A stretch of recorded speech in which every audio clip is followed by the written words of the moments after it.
has been traveling through towns and cities of Gujarat and Rajasthan to Delhi through Lucknow, Uttar Pradesh, and now he's here with us at IIT Kanpur today.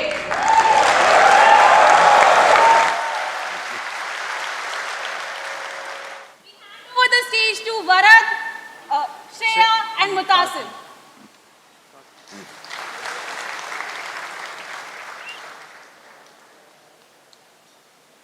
So, welcome Sadhguruji. It gives me immense pleasure on behalf of the entire IIT Kanpur community to welcome you here. Thank you so much for taking your time out coming here. Ever since the campus has received news of your arrival, we've received thousands of questions. We've been flooded with questions, and we've spent quite some time deciding on selecting questions which cover the most ground. To begin with, so there have been the Save the Soil volunteers. We've seen them around campus for the past few days. We just saw an incredible video of the entire campaign.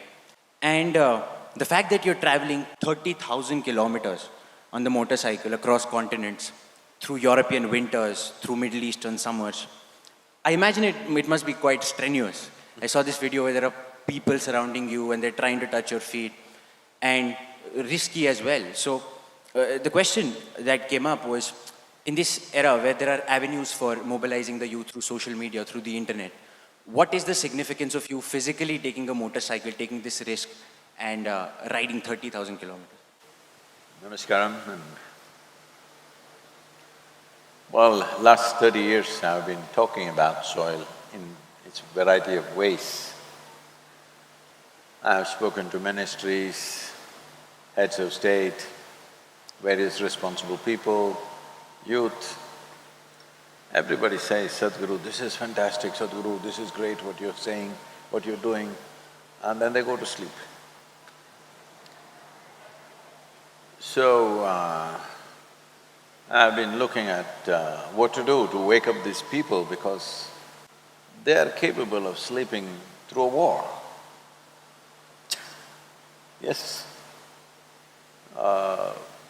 Because especially in India, since 1947, whatever wars have happened, because of the efficiency of our forces, wars have remained only on the borders. But I've been talking to many people, they believe wars are fought only on borders. No, war is kept at the border because of the efficiency of our forces. If they are not good, it will be here in Kanpur. Hello? So, people have become like this, they are able to sleep through just about anything. Is sleep a crime? Hello? Is sleep a crime? No. Sleep is not crime, but if you sleep through your life, you will be a disaster, and disasters are worse than crimes usually. Crime affects a few people, disaster wipes out civilizations. So right now we are facing that kind of a disaster, a possible disaster, if we don't do the right things.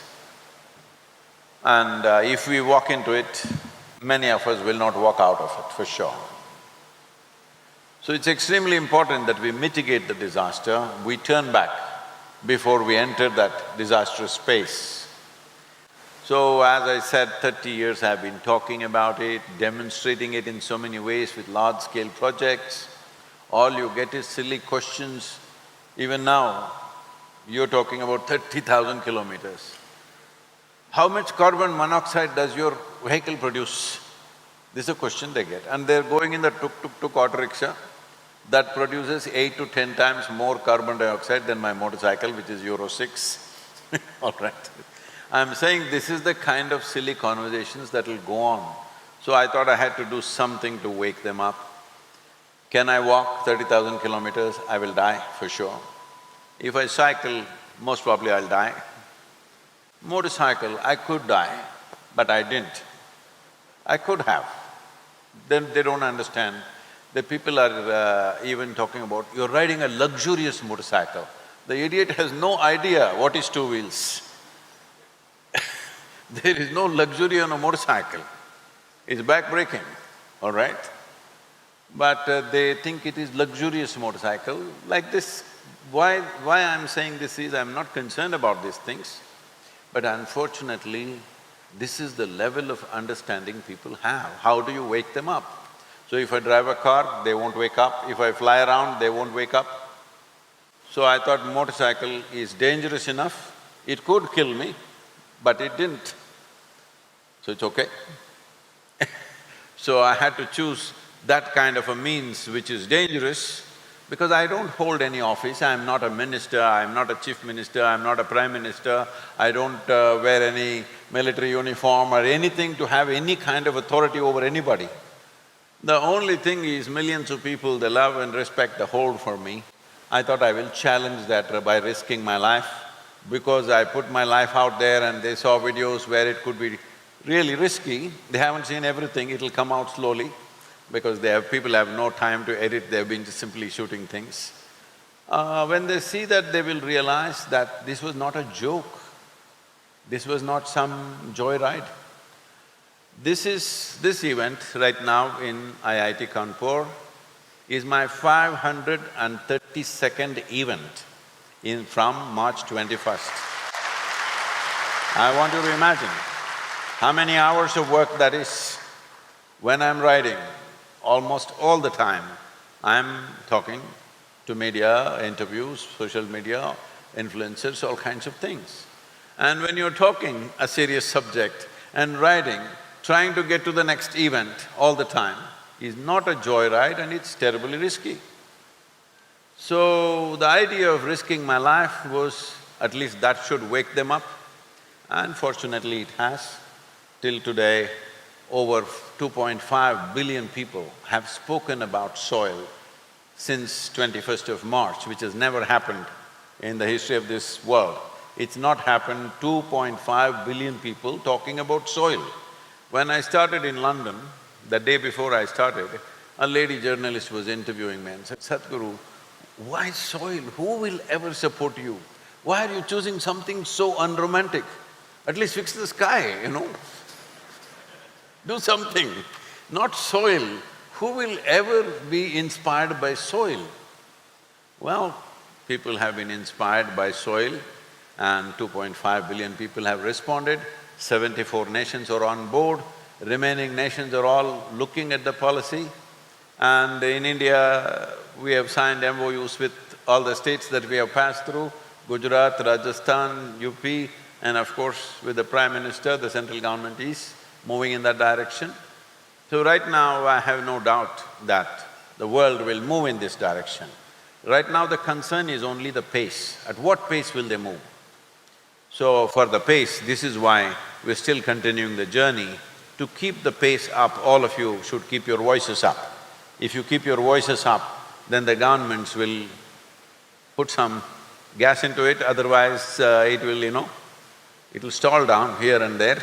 So we need to keep the pace up, but at least we have shifted the direction. Otherwise, I want you to know this, in the last 2.5 years, I've been talking to various agricultural ministries. 85% of the nations on the planet still address soil as an inert substance, not as a living system. But now this one thing has happened with the COP15 when I addressed this, that now nations are beginning to recognize soil as the largest living system, not just on this planet, in the known universe. This is the largest living system. Phenomenal things are happening beneath your feet. Who you and me are is a consequence of what is happening in the first 15 to 18 inches, not just because of the food that we eat, even in evolutionary terms, it is so. Just to put this in context, according to scientists, they predict somewhere around 1 billion years ago, for the first time, one smart algae or a fungi discovered how to cook their food by using the perpetual energy of the sun. Once that phenomena started, today we call that phenomena as photosynthesis, once that started, only then the oxygen content in the atmosphere started improving. Before photosynthesis, the oxygen level in the atmosphere was a shade over 1%. Today it is 21%. You and me are alive because of that. You and me happened because of that. Complex life on this planet happened because of the increase in oxygen content in the atmosphere. So, our very existence here, our evolution here has happened only because of what is happening in the first 15 to 18 inches of topsoil. And unfortunately, we have come to a place where nearly 50% of the topsoil is gone. If there is no human footprint on the planet, if there are no human beings at all, then it would take 600 to 800 years to form 1 inch of topsoil. But with the human footprint, with the level of activity we are performing right now, 1 inch of topsoil would take 13,000 years to form. Should we not take care of this? I think someone risking his own life for the better good and going through such a strenuous journey deserves a big round of applause from everyone.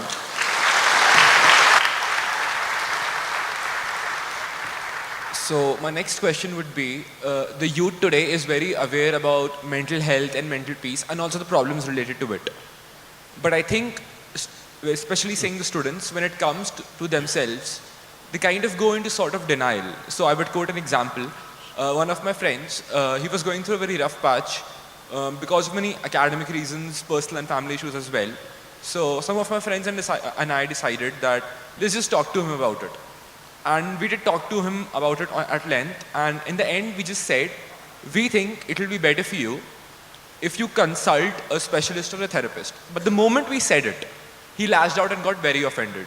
So do you think there is a way for students like us to help other students face and deal with these problems without offending or hurting their feelings? Well, I think your problem is that you got admitted to your premier institution in the country, so you're suffering that. If you vacate the place, there are so many who are willing to take it.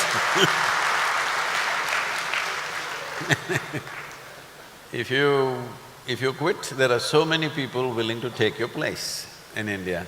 For every one of you, there must be 10,000 students waiting to be in this institution.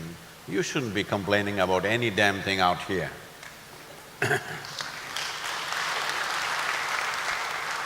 So, mental health. See, unfortunately, in our country, it's become fashionable to pick up anything that comes from the West, good, bad, ugly. Doesn't matter what comes, we pick up everything from the West, particularly from United States of America. I think it's the influence of Hollywood and music and stuff like that, which is such a significant influence. I mean, today if you look at any of the city population, if you go to Mumbai or Delhi or even particularly Bangalore, if you only look below the knees of everybody, it looks like you're in California, because everybody's in denims. Even here, 2 of you are in denims, this girl is still Indian. I'm not against denims, I must tell you, when I was a youth, I lived in Levi's only. Even Wrangler was considered too bad for us, we won't get into Wranglers, only Levi's. I lived like that. So, I'm saying that is the level of influence it has on us. Simply, see, what these denims are is American workman's clothes, all right? But it has become the world's fashion, not just in India, just everywhere. Is it right, wrong? It's not for me to say, we were the ones who started in 60s, 70s, now you're still continuing, I'm happy that our fashion is still kept up. Because it was very hard to get Levi's pants, it had to be smuggled into India, you had to go to buy some Burma bazaar. You need a 32-inch, they have only 48 inches, you have to go and alter it for your size, all kinds of problems, okay? Today you have your own stuff, you're exactly what you want. And because of that, we would probably usually have only 2 pairs. And because we were riding all the time, the seat of the pant will get torn and the knee will get torn, so we put patches on it, leather patches on it, all kinds. But now you buy it torn, pre-torn, but the thing continues. So this is not a commentary on fashion, but what I'm saying is, we are unfortunately picking up various attitudes which are negative to life. mental illness. This is a very unpopular thing to say, already I've been attacked for this continuously and trolled continuously, but I'll tell you the truth, whether you like it or you don't like it. If you want to troll, you can troll. If you want to realize, you can realize. See, there is this. You know, according to the genetic scientists, they say the difference, DNA difference between you and a chimpanzee is only 1.23%. 1.23%, do you pass any subject in this institution? Hello? Teachers, professors, do you pass anybody for 1.23%? No. 1.23% is not much of a percentage, isn't it? But that is the DNA difference between you and a chimpanzee. So physiologically, that is how close we are to a chimpanzee. But in terms of intelligence and awareness, we are worlds apart from a chimpanzee, and this is our problem. We have an intelligence for which there is no stable enough platform unless you work on it. Because there is no stable enough platform, your own intelligence freaks you every day in and day out. You can give it seems I was talking to some top psychiatrists in UK, and they were saying there are 72 varieties of psychological ailments. One of them happens to be compulsive nose-picking. Yeah, I was surprised, but it seems nose-picking is one of the psychological ailments. So there are 72 of them, you can choose which one you want, I don't know which one your friend chose. But essentially, your intelligence has turned against you. You understand what I'm saying? If your intelligence was working for you, would you torture yourself with your own intelligence, I'm asking? Your intelligence is here to make this wonderful. But right now, your intelligence is working to make this horrible. Should we address this in a fundamental way, or should we pussycat around this and say, give it all kinds of names and this and that?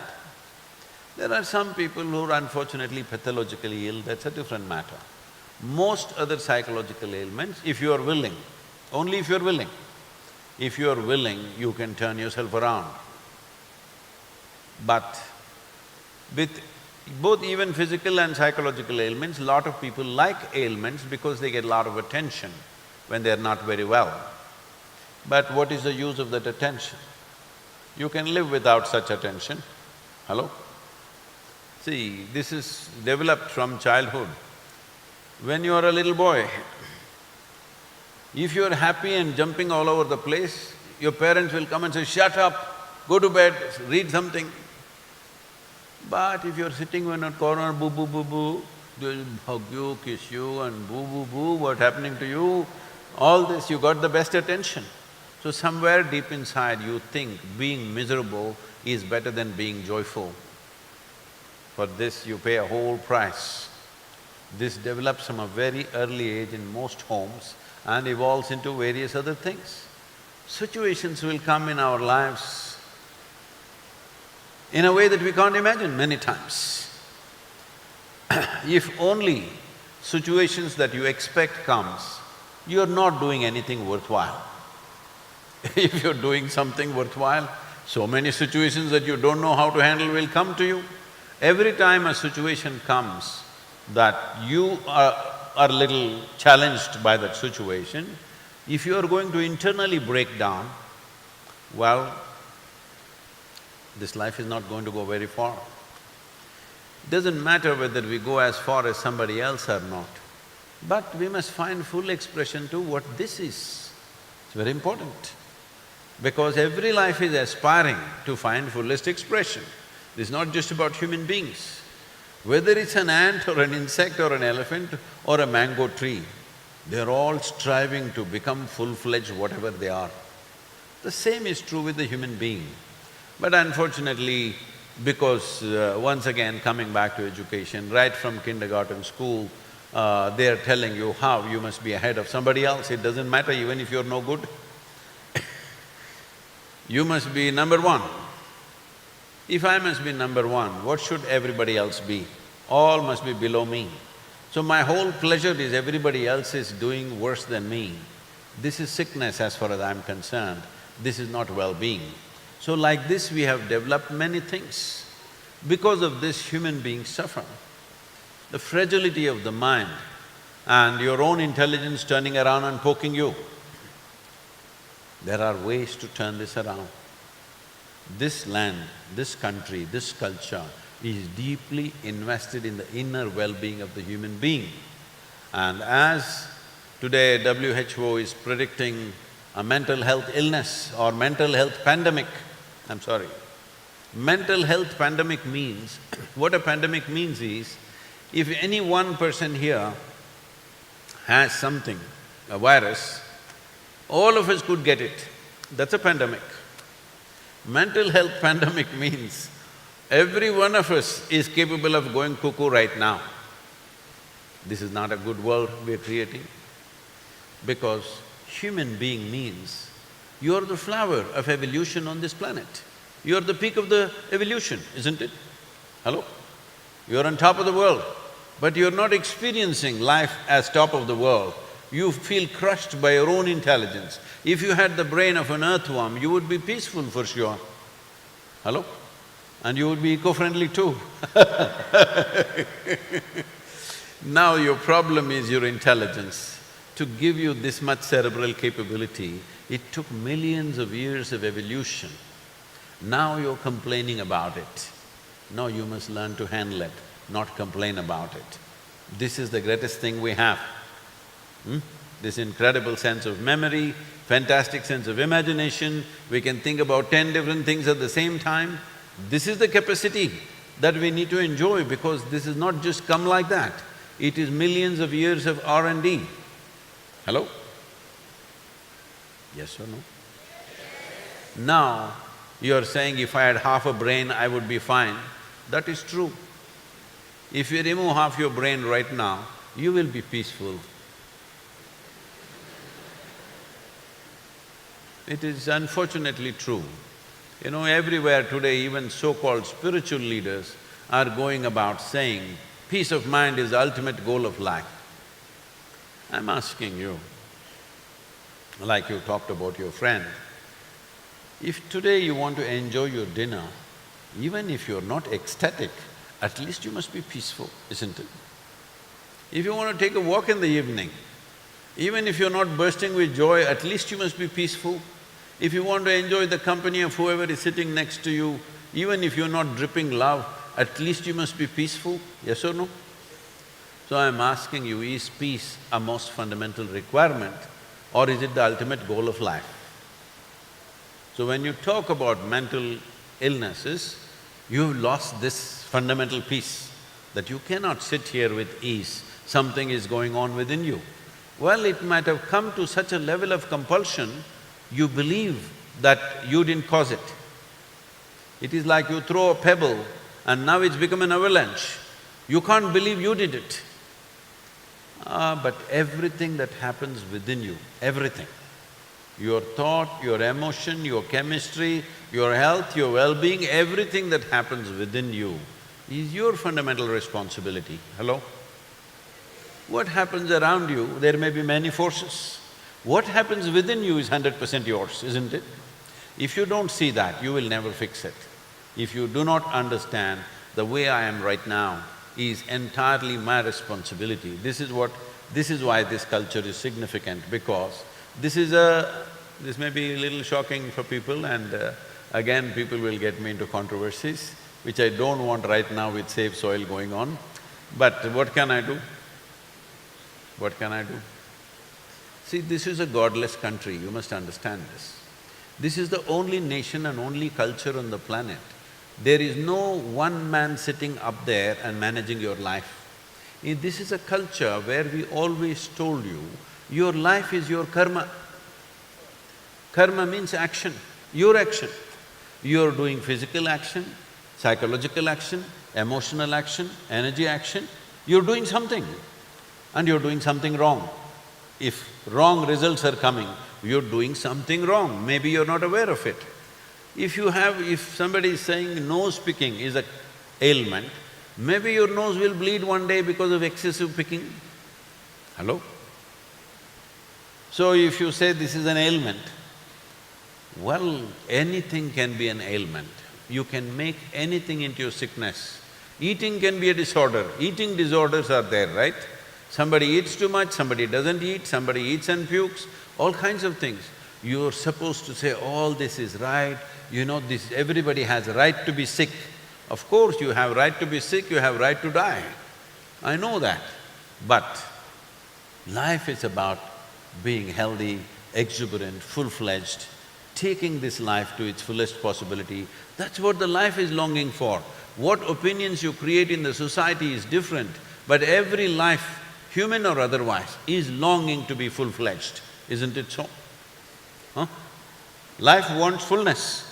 Life doesn't want ailments. Ailments today we are making them normal. This is going to be a lot of trouble for me once it goes out, but I'm telling you because you're young people, it's very, very important that your intelligence never turns against you.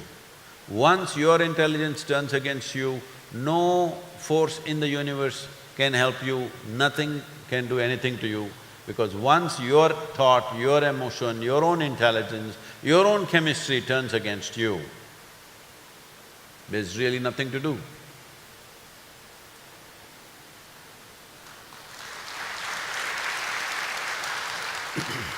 Thank you so much for such an insightful answer. So, my next question to you is one that I believe might resonate with a lot of first-year undergraduates in campus. First-year students usually copy answers but not questions. So, moving on to the question. This was a question that was asked by a lot of people in the feedback that was received. So, a lot of us, we've spent almost 2 years, we've led a secluded life with minimal socializing while preparing for the exam. And now when we come to college, everybody expects us to, effortlessly socialize and network, and that is supposed to be the norm because that is important in order to move on in life.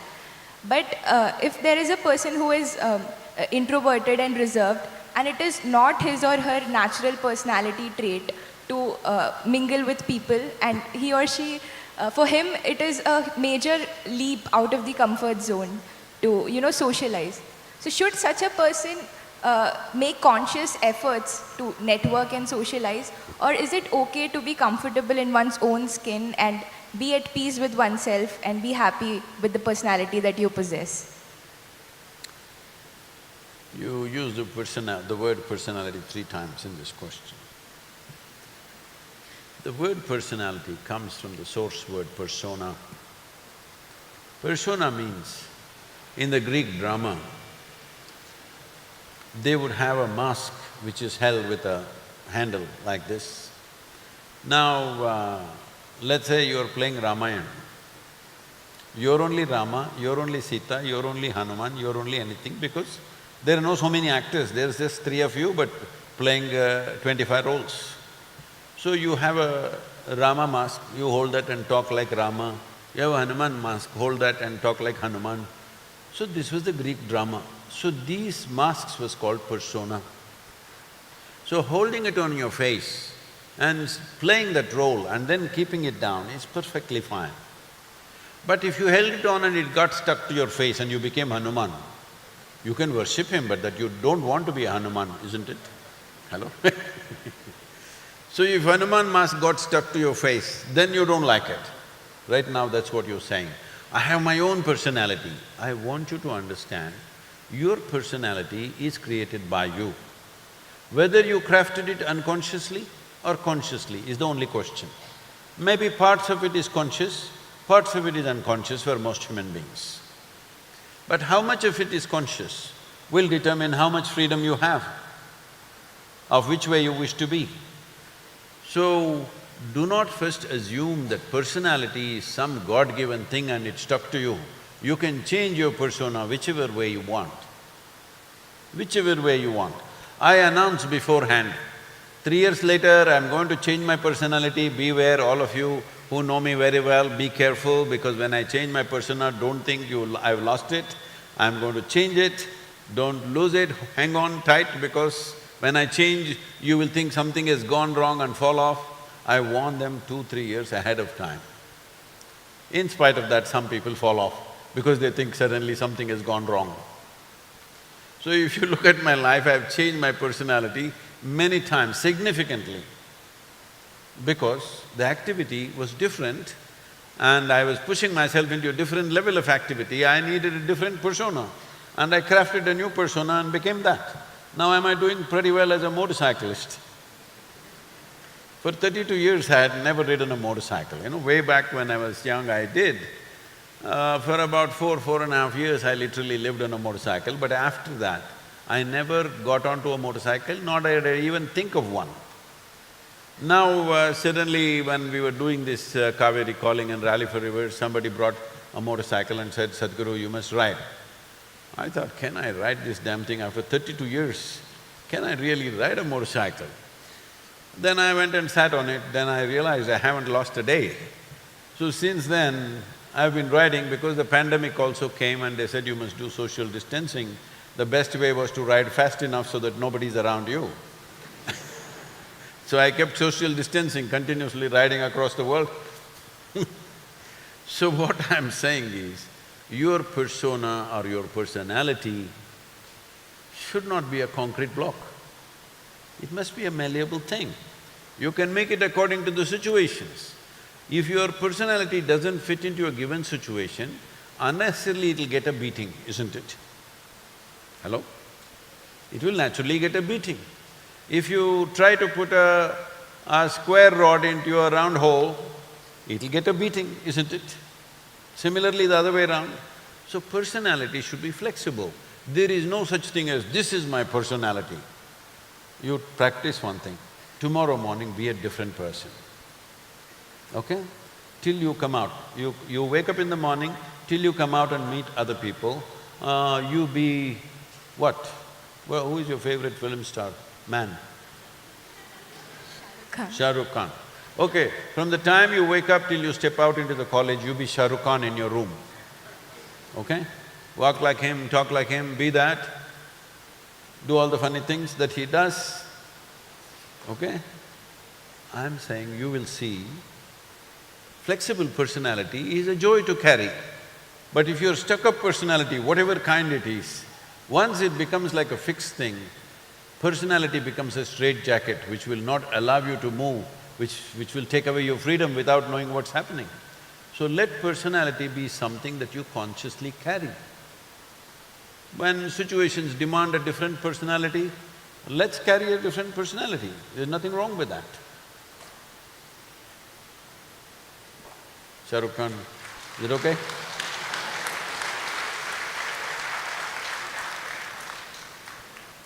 So Sadhguru, before I ask my next question, I'll try to relate it to two things you said up till now. So you spoke about how this entire system of hierarchy is pathological, where you say, I am first, everybody is below me. And you started off by reminding us that we are in this prestigious institution and we should not have much to complain about. But it often is the case that this hierarchy emerges most strongly in these prestigious institutions only, because the mechanisms for filtration are that strong. So, this is a question I've gotten from a lot of people in the feedback we received. Is this realization they're getting after coming to IIT, where whatever it appeared to them from the outside is not what they were expecting when they came in?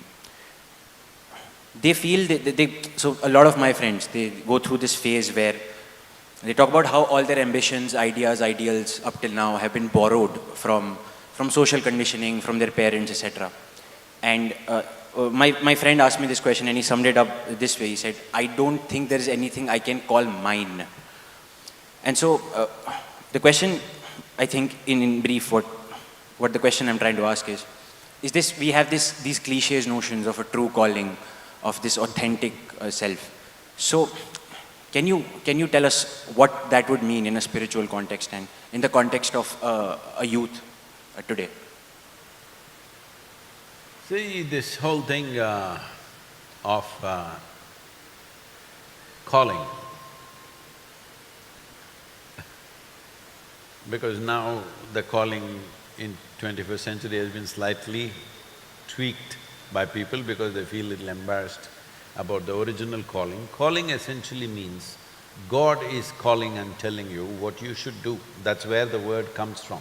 I have a calling means God is calling me and telling me, become an engineer, when he himself was not. So, this comes from a religious context where people say, I have a calling.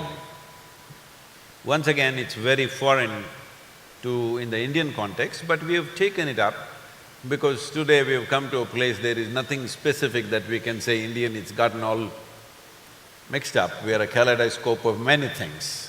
It's okay. So, this aspect of I came to IIT thinking something, it's some hallowed space, it is not like that, just ordinary people teaching some silly subject. We thought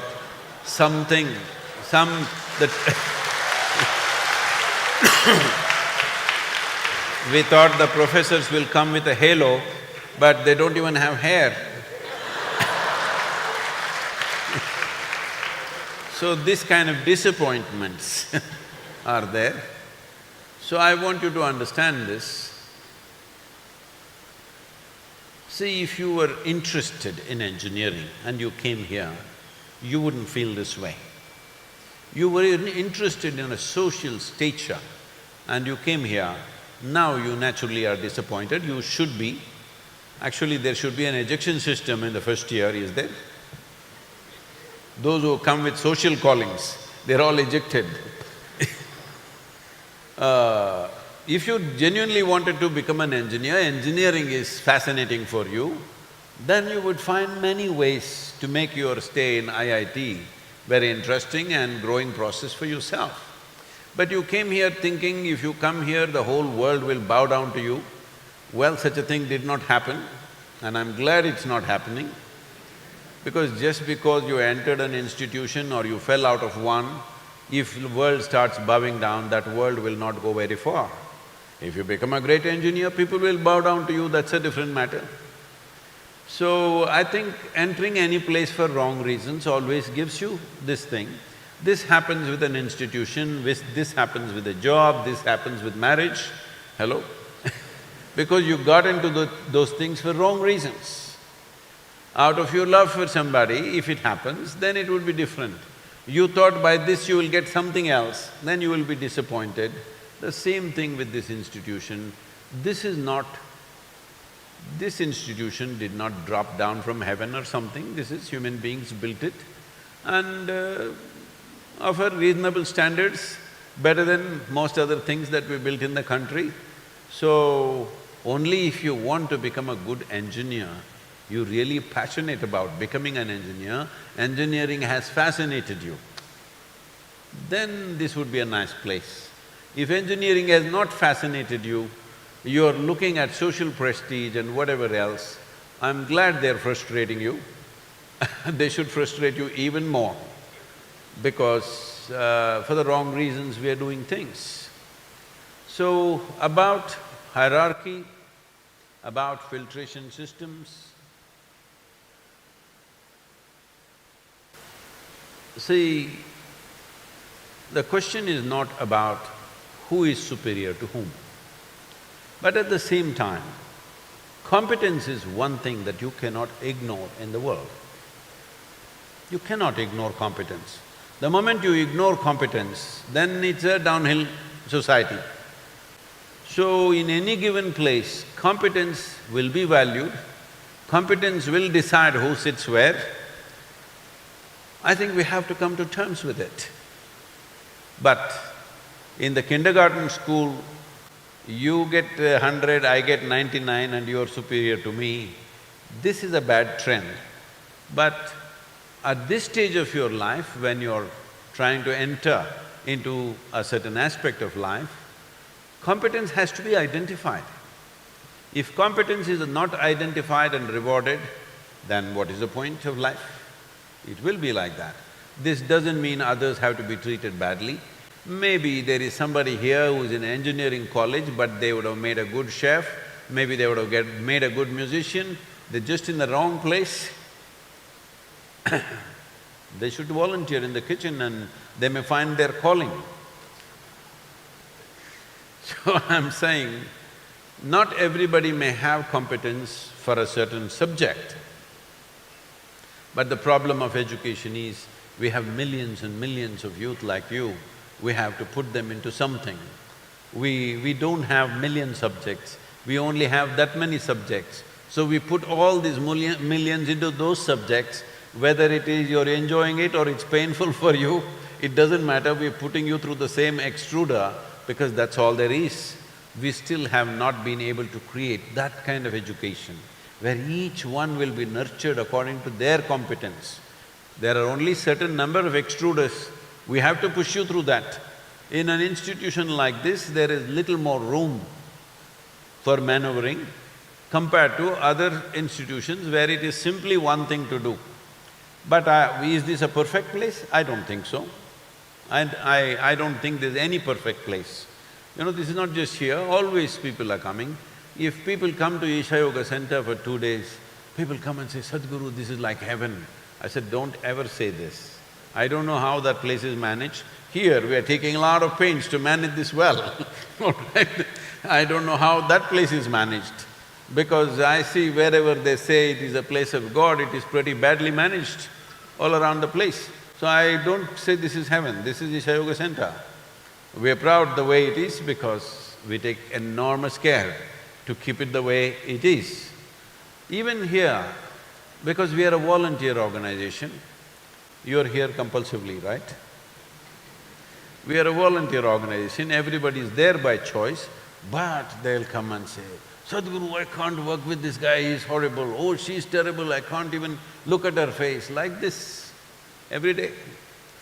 So I tell them, see, in this world, there are only such horrible people everywhere.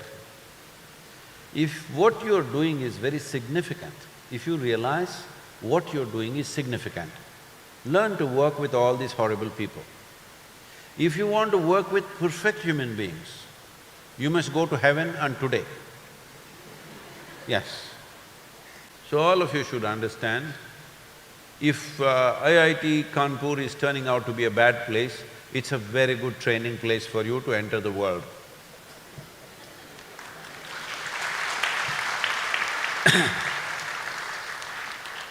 So Sadhguru, as you said, that since everybody has a very different skill set and there is no set course or job profile that would tailor fit that particular person.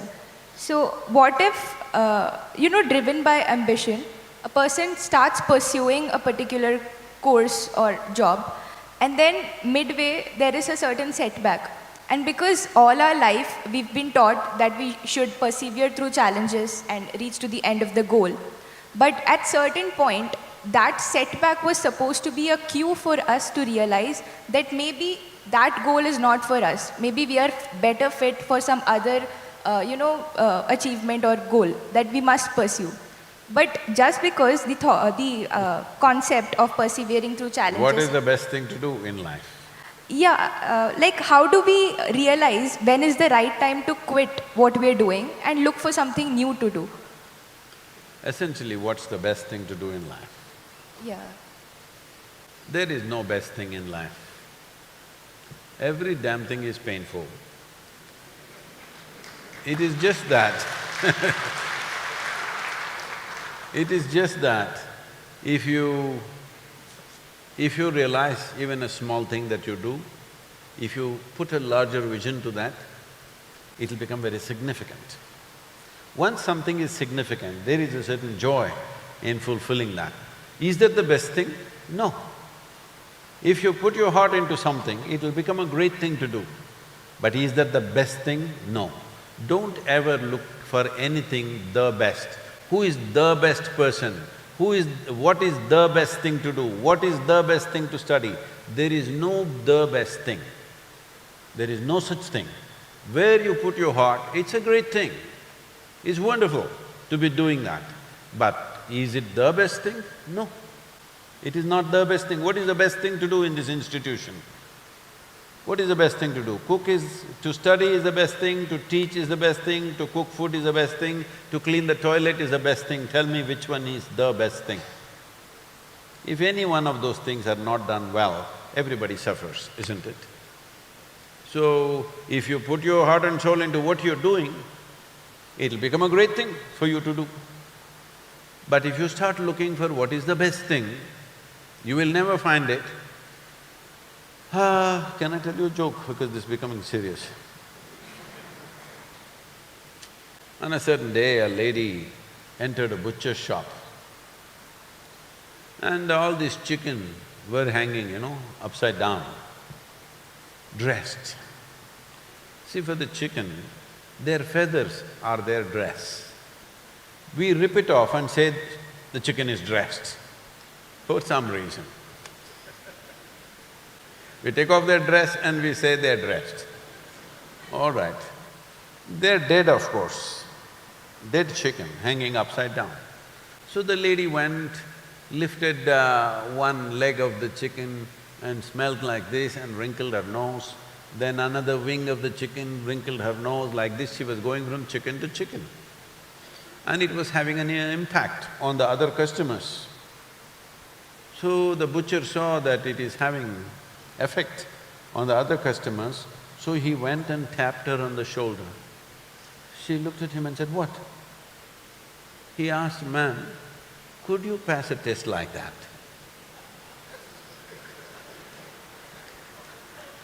So don't go on putting other people to tests that you yourself cannot pass.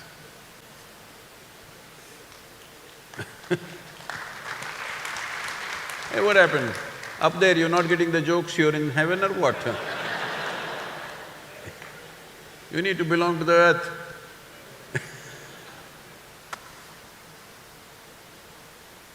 Thank you, Sadhguru. You got the joke.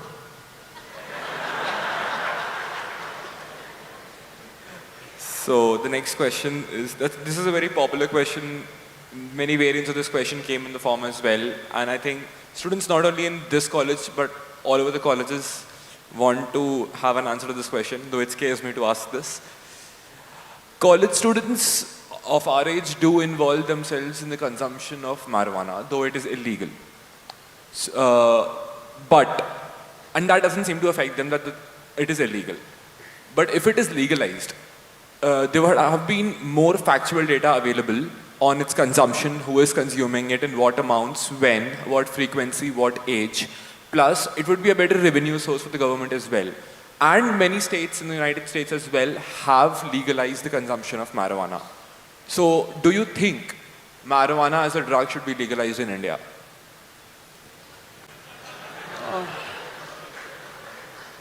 See, we can legalize everything. Why just marijuana? Because once we legalize marijuana, the cocaine fans will come and say, why not cocaine?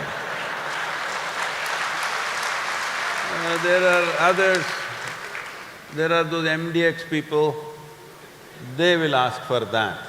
There are meth people who do it in their own room, they will ask for that. So why not legalize everything at once?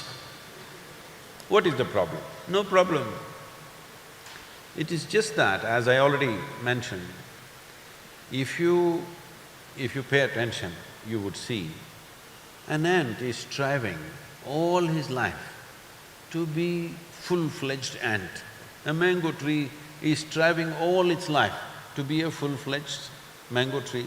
This is the nature of life, this is not a philosophy. The nature of life is every life is doing its best to be what best it can be within its scope.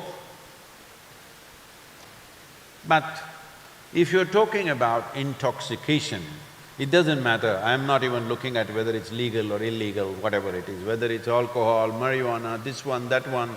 Legality is not the question, what is legal doesn't become right, what is illegal doesn't become wrong, okay? That's a different matter. So, we're talking about essentially intoxication. So I was in Bangalore, a similar question was asked. They're all inviting me for under 25 conferences because they think I'm under 25 for some reason. So Like it's an open-air meeting, over 15,000 students are there and strong smell of marijuana and openly in the center of the city, all right? And they're asking, Sadhguru, you have so much influence in the government, why don't you get marijuana legal? So let me tell you what I told them. See, right now, it's called… you also use the word smoke up? Smoke? It's the set terminology, I guess. Okay. Smoke means tobacco, smoke up means marijuana, smoke down means what? Nothing, okay. See, do one thing. I will smoke up nicely. You sit with me on my motorcycle. I will hit 250 kilometers per hour. Are you okay? I don't think so. No. Because you understand, my competence levels will go down the moment I'm smoked up. Yes? So don't call it smoke up, don't call it high, you get low. You can't see better, you can't handle things better, your competence goes down. So tell me, will life get enhanced by enhancing one's competence, by enhancing one's… If I can see better than you, right now I can. I'm riding through the night, in the middle of the night with glasses on. People say, Sadhguru is not dangerous. Well, nearly 24,000 kilometers I've survived, so I don't think it's dangerous. What do you think? In all kinds of terrain, because I can see better than you. It's very difficult for people to understand this. Of course, they'll say there's no science like that. It is fine. For you, only if it's written in the textbook it is science, it's very unfortunate. Before the textbook, there was science in the existence. So, right now my vision is like that. I'm 65, I should be wearing spectacles, you are, I am not. I'm wearing colored glasses and reading in the night. Because I'm really up, but not smoked up, I'm really up. I can sleep for 2-3 hours a day and night and be active for 20-22 hours a day, non-stop. Well, tell me which is high. I'm high, or when you smoked up, are you high? You're lowering your competence and you're saying, I am high, which is an unfortunate reality. See, it is like if you are cooking in your kitchen, salt is marked as sugar, sugar is marked as salt, you know what kind of cooking you will produce? That's what will happen to your life. At least you say, I want to be down, smoke and sleep, or smoke and sit like this, all right? But don't say, I am high. You're not high, you're low. If your intent is to be low, go ahead. Because I'm not somebody who looks at life in a moral terms. I'm looking at life in terms of life. Life wants to be high, isn't it? Life doesn't want to be low, because it's a very brief amount of time. All of you are young, you may not even think about it, but I'm telling you, as you sit here with me, you're 1 hour closer to your grave. So am I, of course.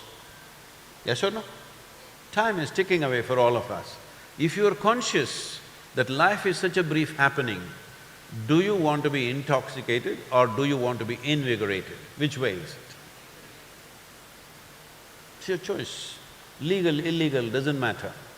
What is the choice of life? What is the natural choice of this life? It wants to be high in every possible way. To cover your incompetence, you want to call low as high. No. Suppose you need to go through a surgery. Now the surgeon comes smoked up. Shall we open you up? Well, he'll pull out your kidneys instead of liver because you won't know the difference. So I'm saying, people will say, oh, it's not like that, they're evolving a whole science about marijuana, about how marijuana does this, marijuana does that. See, so does everything. In Telugu there is a saying, Sarva rogalku sarai mandu. This means for all There are Telugu people, they love it This means for all ailments, drink is an answer, because everything goes away. I would say poison is an answer for every disease that you have. Because once you are dead, you will not have any ailment. This is the advantage of death. So I want you to know whether you sleep for 8 hours a day, or you get drunk, or you get smoked up, one way or the other, if you are not in an invigorated state of life, you are wasting your life. Even if you're simply overeating and sleeping, or you're marijuana, or you're alcohol, it doesn't matter which way. If you sleep 8 hours a day, 1/3 of your life you're going to sleep off, isn't it? 24 hours is all you have. I'm seeing how to stay awake. I've spent almost 25, 26 years with an average of 2.5 to 3 hours of sleep. These days getting little lazy and sleeping 3.5, 4.5 hours at this stage in my life. But if you… apart from natural sleep, if you want to go into more intoxicated states where you don't know who you are and what you're doing, well, I'm not looking at this morally. I think it's wasted life, because you must be alive as possible, not less alive. Anything that makes you less alive is anti-life, isn't it? So shall I do cocaine, Sadhguru? It makes me more alive. It's fine if you can produce your own, not in your laboratory, not in your kitchen, but within your system, because this is the most complex and sophisticated chemical factory on the planet. Do you agree with me? The question is only, are you a great manager of this factory or are you a lousy manager? That's all the question is. If you were a great manager of this system, would you produce chemicals which will keep you blissed out, or would you produce chemicals which keep you miserable? Which way is it? So instead of taking charge of this, you're doing all kinds of mess. Inefficiency, that's all I'm saying. I'm not against marijuana, but I am against inefficient life, because time is so brief. When time is so brief, we must do the best we can, isn't it? In our lives, if we do not do what we cannot do, there is no problem. But if we do not do what we can do, we are a disastrous life. And that disaster will unfold when you invest in intoxication. Because if you want to be intoxicated, I'm not showing my eyes today, but if you look at my eyes, I'm always stoned. No substance. Because this is the most sophisticated chemical factory. If you keep this well, you will always be like this.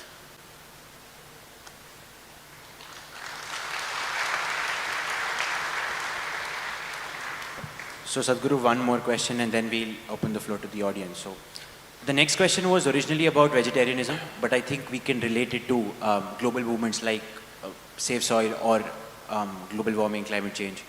So the question essentially was, in the modern discourse around vegetarianism, let's say, the way the primary focus is on showing you the health benefits of becoming vegetarian or becoming vegan. The primary facade is of showing you the rational reasons for becoming vegan. Every other day we see celebrities coming up and saying, okay, I've adopted a vegan healthy lifestyle, and then they'll do fitness. The question essentially is, why is the spiritual compassion, love aspect of these movements put backstage? So, for instance, we saw the dance performance that happened before you, and there was a poetry recitation in your voice, and you were talking about the soil as your mother. And so, the potency in that kind of… in projecting those problems as spiritual, as essentially problems of the heart, that is found absent in large-scale movements. So, since you've been involved with this movement for long, how potent do you think creating this kind of discourse where we imbibe it as spiritual values instead of just utilitarian, rationalization of spiritual values essentially? So, do you have anything to say on that? Now you're forcing me to reveal a strategy. For me, what I say depends on which part of the world I am, what kind of society I am in, what sort of people I am talking to at a given moment, because for me, it should work. Hello? What is the point of doing something that doesn't work? That's what engineering means, to make everything work better, isn't it? Something is well engineered means it is working in the best possible way, that's why it's well engineered. If something is not working the way you want, you wouldn't call it well engineered. So, speech is also something that has to be engineered. For a given crowd, what is it that works best? The cause and the purpose doesn't change, it's the same purpose, but it has to be said in different ways. So it depends which part of the world I am, who am I talking to in that given space, accordingly it has to be said. But the point that you were saying is very important and interesting, but at the same time, largely the world is not… large parts of the world is not ready for that point. They're still thinking, what is healthy for me, how can I get the best out of this, best out of that, they're in that condition. So for them, you're talking that language. If you find more sensitive people, you definitely always talk about the other aspect. Right now, even ecologically, there are significant benefits of eating more sensibly. More than anything, as a human being, the simple thing that we have to look at is food is fuel, all right, for this body. You don't have to make a philosophy out of it, you don't have to make a religion out of it, you don't have to make something fanatical about it, because a lot of so-called vegetarians, the new vegetarians, in this country, 60% plus people are anyway vegetarian, even the non-vegetarian people eat 2 pieces of meat once a week, okay? They're not really meat-eating people, they're not eating a slab of meat every day. I'm saying, along with their rice and so many other things, one little piece of meat they may be eating, it may be taking care of some protein, nutritional requirement for them, that's not a big issue for me. It is just that meat eating means in Western countries, they eat a whole meal of meat, all right? 2-pounder, that is nearly a kilogram of meat, just like that, not fully cooked. That's what a steak is, all right? It is barely cooked, people like it rare, that means it'll be oozing blood and it's full slab of meat. Very few Indians can ever eat anything like that, they cannot. For them it has to be mixed with so many masalas and meat should taste like brinjal they have to make it like that. So, this is not really a meat-eating country, there is not much to say about it. Slowly it is increasing because the nutritional value in the vegetarian meals is going down significantly because of soil nutrients going down. When you eat a vegetarian meal, in India, we have sufficient variety to make vegetarian meals complete for a human being. But in the Western countries, it's hard to do that because their idea of vegetarian is eating lettuce, carrot and this and that. That won't give you everything that you need. You need legumes, you need lentils, you need various kind of pulses and various types of cereals other than rice and wheat. All this is needed to make vegetarian diet a complete process, for which temperate climates don't usually have that variety. Now they have because you can transport food from anywhere to anywhere, but in the past they did not have. Mostly in Europe and America, till about 30 years ago, vegetarian means fried potato or mashed potato.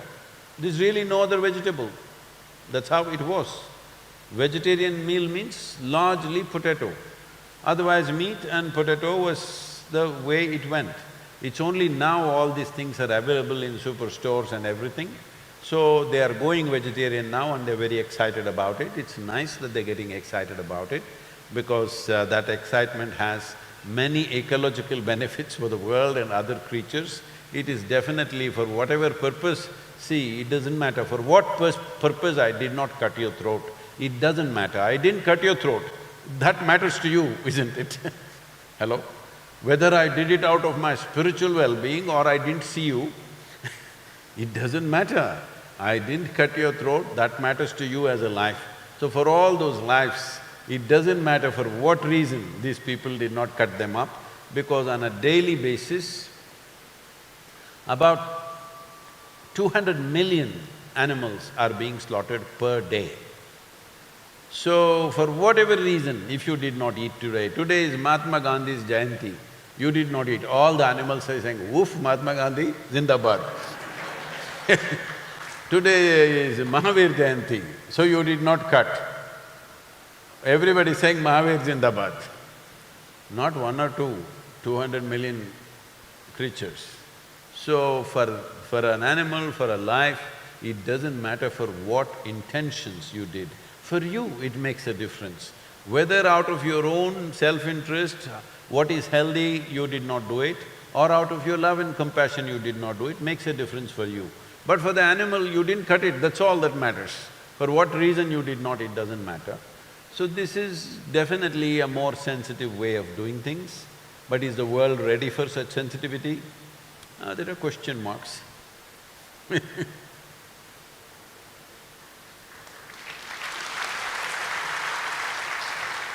So we're done with the questions that we have, but I'll open the stage to the audience if they want to ask something or they have some questions. Okay, that hand by the projector.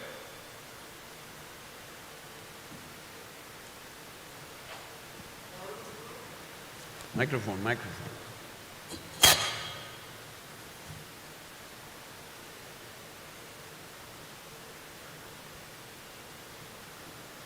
Hello. First of all, Namaskaram, Sadhguru. Where are you? Here. Here means where? Oh, Can you hold on a second? He said first, so we'll take his question first, then we'll go on to you. Only if you speak it works. Namaskaram, Sadhguru.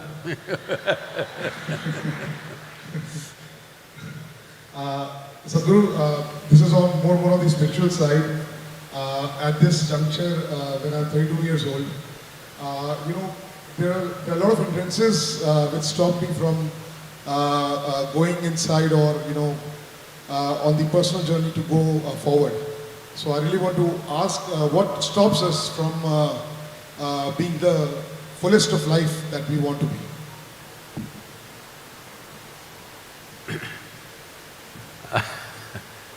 As I said earlier, it's an evolutionary issue. You have an intelligence for which you don't have a stable enough platform. If you do not create a stable platform, your intelligence itself will freak the hell out of you. You may become diagnosed as mentally ill or not, but whether diagnosis happens or not, suffering will happen. Some will get diagnosed, few will get diagnosed, most other nutcases are never diagnosed. They live around you, including you. Hello? Different kinds of problems. See, when I say different kinds of problems, it is not necessary you must be clinically depressed or you must be this or that. Your thoughts and emotions torture you, that means you're unwell. Right now, if your forefinger starts poking your eyes, something wrong with you or no? Hello? So if your thought and emotion keeps poking you inside, something wrong with you or no? Your only consolation is, but everybody is like this only, all my friends are like this only. Well, that's how it is in an asylum. Only the doctor is crazy, everybody is okay. Yes or no? Everybody is like that only, it doesn't make it anything better because human suffering is human suffering. All of us are suffering, doesn't make it any better, isn't it? I'm asking you a simple basic question. If you know how to use your hands, obviously you will not poke your eyeballs out, isn't it? Hello? There's some crude example I'm giving you because life has given you so many examples and you missed it. If your hands are in reasonable control, even if they can't do some super sensitive activity, at least if they're not gorging your eyeballs out, we can say you're all right. Now if your thought and emotion is daily torturing you from inside for one reason or the other, doesn't matter what is the reason. No, Sadhguru, this problem, that problem, there's no problem. There are only situations in life. You don't know how to handle it, so it becomes a problem. Hello? That's all it is. So, if your thought and emotion is taking the life out of you on a daily basis, is there something seriously wrong with you? And maybe with everybody around you, let's say, there's a consolation. So you must fix that first. Before you fix anything, you must fix that. Your own fingers don't pull out your eyeballs. You must fix that first or no? Hello? Your own thought and emotion does not torture you. If somebody tries to torture us, then we will see how to deal with that. Somebody else is harmful to me, there are many ways to handle it. I am harmful to myself, how the hell to handle this if I don't fix it? So, if you think you have to go inside, I don't know whatever that means, you want to go into the stomach or heart or where do you want to go? It's okay. No, because in our mythology, so many, mystics and others got into somebody's belly and expanded there, you heard of all Shukracharyas and all that stuff. So we don't know where you want to go. But one important thing you need to understand is all your faculties of your hands, your feet, your eyeballs, your ears, your thought, your emotion, your memory, your imagination must work for you. Hello? Must work for your well-being. If that is not happening, then you must stop every damn thing that you're doing before you cause too much damage to yourself and the rest of the world. Come to the yoga center, we'll straighten you out.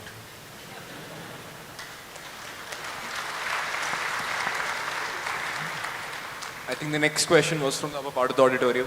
Yes.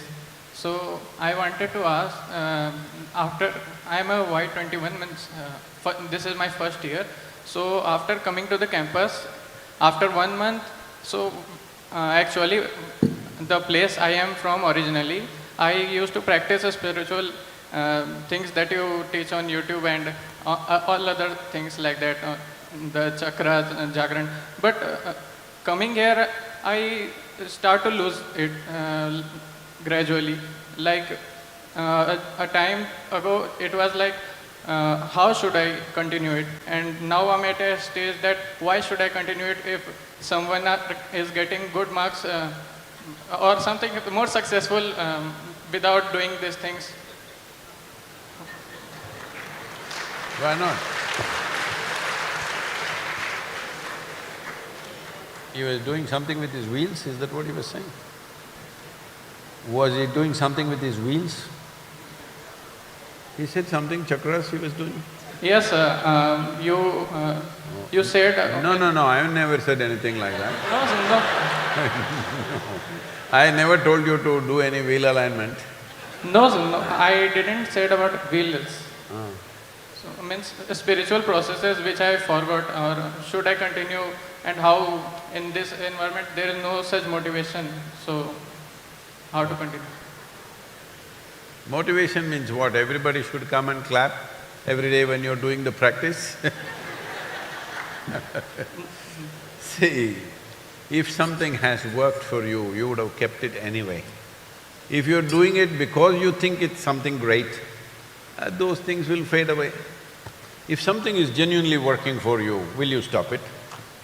You won't stop it unless you get lost in some other kinds of habits and stuff, you will not stop things which are really working for you.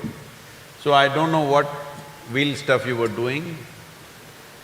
So one important thing we need to understand is, spiritual process means it's a seeking. It is not about believing something. A religious process means you believe something. Spiritual process means you seek. If you want to seek something, you become a genuine seeker only and only when you realize, I do not know, isn't it? I know but I seek. Is it possible? You're a vested interest. You can only seek, genuinely seek, when you realize you genuinely do not know. I do not know is a tremendous possibility. So don't talk about things which are not in your experience, because Unfortunately, everywhere in the world, but particularly in India, because we have had, 10, 15, 20,000 years of spiritual history and so much culture behind us, everybody likes to use spiritual jargon all over the place. Can you bring this much sincerity into your life, all of you? What I know, I know. What I do not know, I do not know. I don't have to deny what I do not know, I just don't know, that's all. Is that okay? Hello?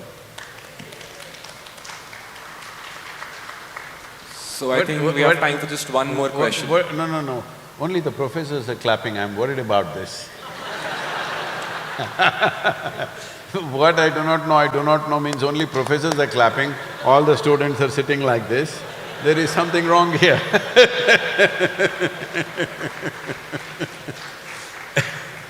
We'll come to you. We'll come to you, 1 second. See, in the yogic culture, always the culture insists that you must identify with your ignorance, not with your knowledge. Because even if you absorb all the libraries on the planet, in this limitless cosmos, where we do not know where it begins, where it ends, what you know is a minuscule. Whatever you identify with, you generally become that. See, now you say, I'm an Indian, how? Just identified with that, isn't it? Whatever race, religion, caste, creed, nationality, gender, everything is an identity. If you identify with something, you become that. If you identify with your knowledge, you will become a minuscule. But our ignorance is boundless, isn't it? If you identify with your ignorance, you will become boundless. So, do not talk about anything which is not in your experience. Because whether it is God or soul or chakra or this or that, do not utter things that you do not know. I do not know is a tremendous doorway. If you destroy that doorway, you will only have imagination going on, hallucinations going on.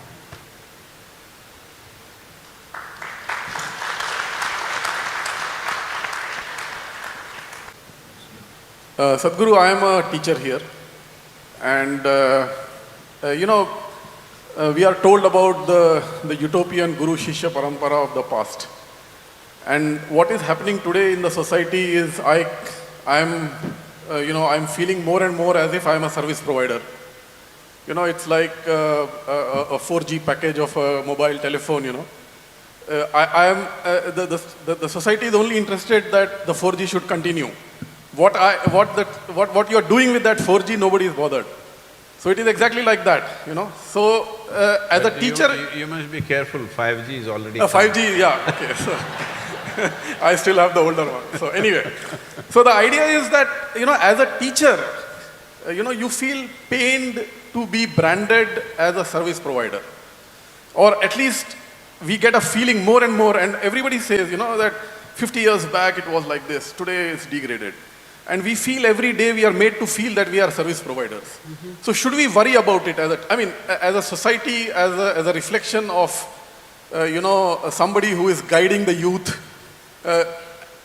We connect in terms of, on that platform where you are also guiding. So this pains me and this pains a lot of our community. We keep talking, but nobody dares to speak up, So what is your reaction to this and how do we deal with it?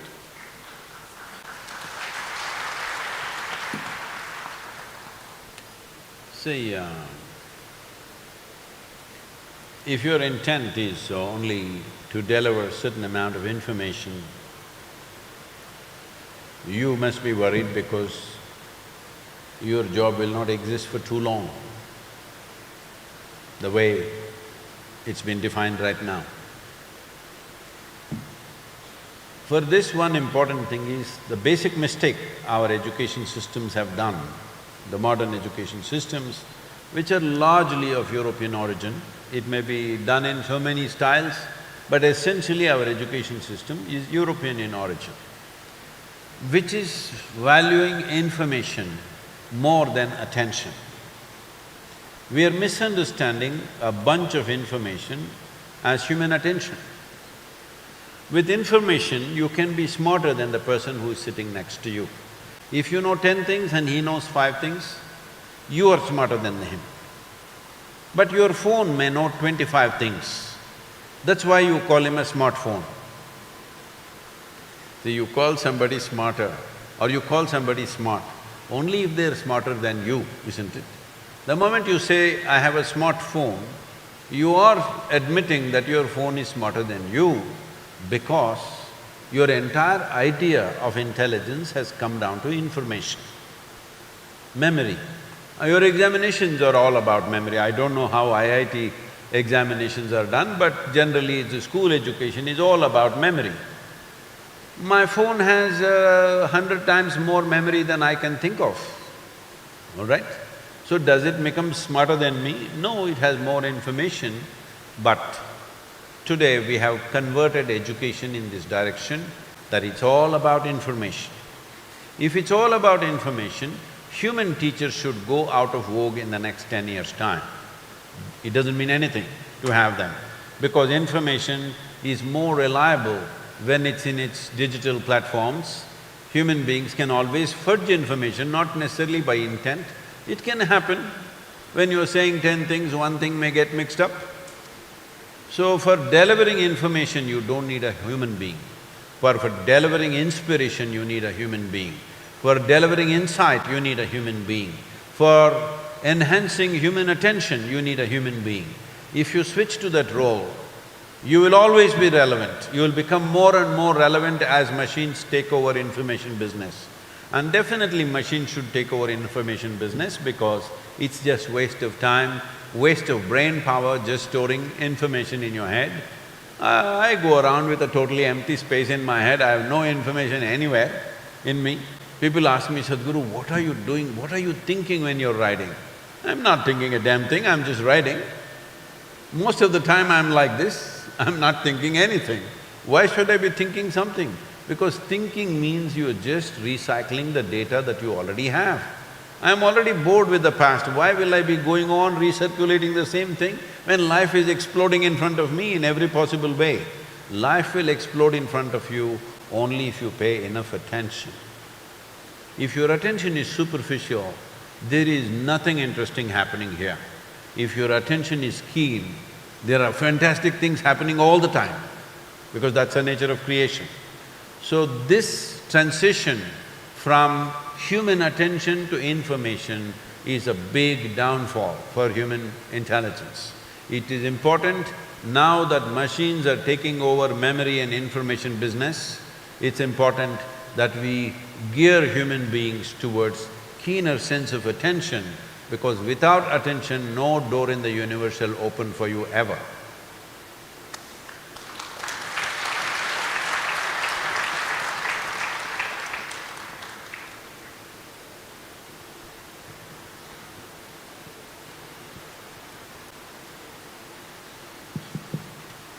So that's all the questions we have had for today. It takes 2 engineers to make 1 microphone work. We went on standby, so we had to switch it back on. No, it's okay, you're in the first year, so it's all right. I'm just being mean, it's okay. I'm old enough to be horrible, right? She will not… Sadhguruji, my love for you has no bounds, Sadhguruji. I've been following you since 10 years. And Sadhguruji, What did you do? since November, Sadhguruji, I've been sending proposal. I love you, Sadhguruji. I have a shawl for you. I have a shawl for you. Would you accept it? I designed it. I designed it personally for you. Would you accept it, Sadhguruji? I will, but I almost fell off the chair. I fell off daily. You ask them, I fell off daily. 24 hours you are inside me, Sadhguruji. I can't tell you how you are, you are Aham Brahmasmi, Sadhguruji. All right. I love you. Would you accept my shawl, Sadhguruji? Yes, ma'am, I will take. Thank you, Sadhguruji.